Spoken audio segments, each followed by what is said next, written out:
A mammoth earthquake, then a devastating tsunami, catalysts for the largest nuclear disaster of the 21st century. On March 11, 2011, in response to the tremors, reactors at the Fukushima Daiichi power plant shut down, which cut the electricity supply. That caused the cooling systems to fail, prompting nuclear meltdown and explosions. In the days that followed, radioactive waste spread, thousands were evacuated from their homes, and the surrounding area was declared a no-go zone.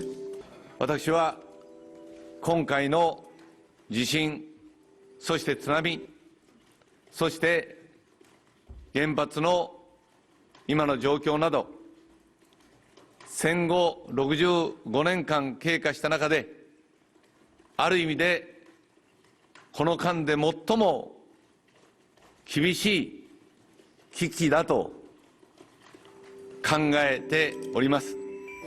Efforts to decontaminate the area started immediately. It soon became clear that storing the toxic seawater used to cool the reactor blocks was to be a major challenge. この事故の処理、汚染水の処理についてはしっかりと国が前面に出て、私が責任者としてですね、対応していきたいとこのように考えております。Yet today those tanks are almost full, and fears for public health have not been eliminated, especially since authorities plan to release more than 1 million litres of radioactive water into the sea in the near future. この方々が心配されることは、多分海にもし流すんだったら魚介類で、その魚介類を食べた時の影響がどうかということになると思います。A High Court judge eventually found the Tokyo Electric Power Company, who operated the plant, responsible for the disaster, saying they could have foreseen the causes of the accident, something TEPCO itself admitted.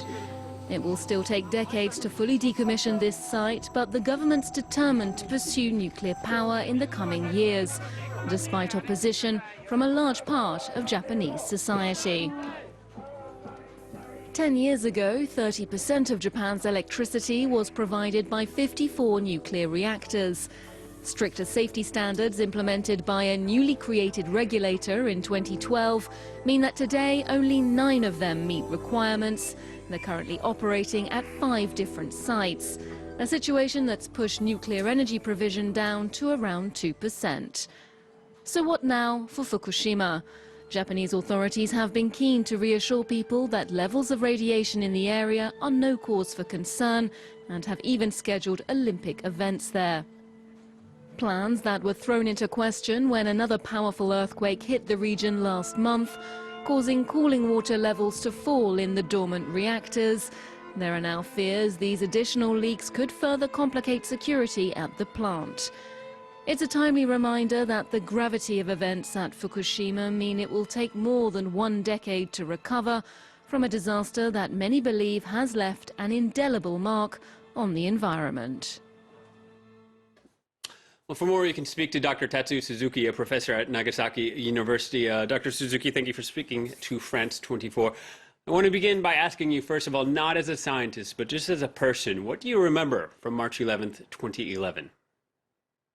Yeah, I was at the public symposium, and I remember that the chandelier of the floor was shaking so heavily, and it is a long, long earthquake. I never felt that scale earthquake before. And we evacuated from the building, but it was okay for a while. And then second earthquake again came, and that was horrifying also. But after that, I returned to my office to check whether the nuclear power plant was safe. You're a former nuclear engineer. Did this disaster change how you view nuclear energy? Yes, I was an engineer.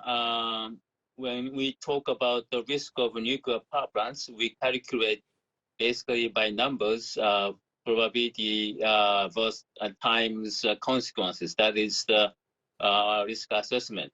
But this particular accident made me think that the risk cannot be measured only by the engineering risk. We have to consider other social, environmental, unethical aspects of nuclear energy. I met several people from Fukushima district, and I realized that the accident changed their lives so completely. And so I was shocked to hear all these comments, even though they were safe in terms of lives, but their life have been completely changed. It seems like a common sentiment. Now, after the disaster, Japan actually switched off all of its nuclear power plants for a few years, but they've been gradually switched back on. Why is that, and what have the consequences been? Well, it was the utility companies who shut down the reactor due to a regular shutdown schedule. The problem was that in order to meet the new regulatory standards, they have to reapply for the new standard, and it took some time. That's why it was shut down for 2 years or so. And then utilities need probably power, and also for their own economic reasons, they are coming back online one by one. And so this is primarily because of the energy need, and also for the economic reason for the utilities. Doctor, do you fear that Japan, maybe the world, has not learned the lessons from this disaster even 10 years on? Well, my short answer is no. Unfortunately, one of the biggest lessons learned from the Fukushima accident is the trust is very important. Public trust is very important. Unfortunately, utilities cannot keep up to restoring the public trust because they don't have enough transparency, and information disclosure is not enough, and not also quick enough to inform the public about what happened. For example, just recently, last February, it was revealed that at the nuclear power plant in Niigata, another power plant of TEPCO's power plant, an employee was allowed to go into the control room. Those employees are not supposed to be allowed to be entered into the control room, which is a significant security breach. Those things make the public trust much worse. And that's what I meant, that they have not learned a lesson. So I argue that the utilities and nuclear industry, or even the government, should learn the lesson very hard. Thank you very much. Doctor, thank you very much for your time. Professor Tatsuo Suzuki from Nagasaki University. Well, in the end, the three-pronged disaster, an earthquake, tsunami, and a nuclear meltdown killed almost 20,000 people and forced nearly 500,000 to evacuate. To this day, scars remain. Among the survivors, there's resilience, but also regret and doubt. This report comes from our team on the ground. Atsushi Fujita lost almost everything 10 years ago. The tsunami swept his fishing boat 3 kilometers inland. He survived, but his brother and colleagues were killed. There were dead bodies in the water. I even remember seeing the floating body of a man wearing a kitchen apron.